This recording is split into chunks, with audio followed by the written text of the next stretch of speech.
Hi అండి. మగ్గం work బ్లౌజెస్‌కి హ్యాండ్స్‌కి బీడ్స్ ఉంటాయి గదా! ఆ బీడ్స్ ఉన్నప్పుడు మనం ఏ విధంగా కుట్టుకోవాలనేది నేను ఈ వీడియోలో చూపిస్తున్నాను.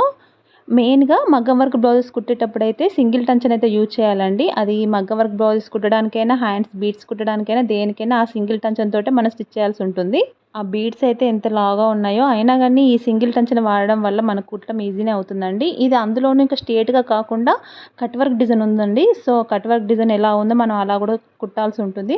ముందుగా లైనింగుని మెయిన్ క్లాత్‌ని నేను స్ట్రెయిట్ కుట్టు వేసుకున్నాను. తర్వాత అప్పుడు కట్ వర్క్ షేప్‌లో మళ్ళీ కుడుతున్నాను. చూడండి, అబ్జర్వ్ చేయండి ఏ విధంగా కుడుతున్నానన్నది. కట్ వర్క్ షేప్ కుట్టడం అయిన తర్వాత ఎక్స్ట్రా ఉన్న క్లాత్‌నంతా కట్ చేసేసుకొని, మన ఈ కటింగ్ ఉన్న షేప్‌లో ఈ విధంగా కచ్చికలు పెట్టుకోవాలండి. ఈ విధంగా పెట్టుకోవడం వల్ల క్లాత్‌ని మనం లోపల సైడ్‌గా ఫోల్డ్ చేసేటప్పుడు ఈజీగా ఫోల్డ్ అవుతుంది.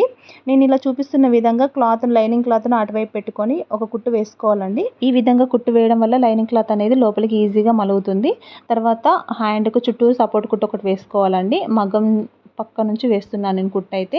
క్లాత్ అనేది నీట్‌గా అటు ఇటు కదలకుండా ఉండడం కోసం ఈ విధంగా కుట్టు పెట్టేసుకుంటే సరిపోతుంది. ఫైనల్‌గా అయిపోయిందండి. చూడండి, హ్యాండ్స్ అనేది కిందికి బీడ్స్ ఏ విధంగా కిందకి మూవ్ అవుతున్నాయో. వీడియో గనుక నచ్చితే ప్లీజ్ లైక్ చేయండి. ఫస్ట్ టైం చూస్తున్న వాళ్ళైతే సబ్స్క్రైబ్ చేసుకోండి.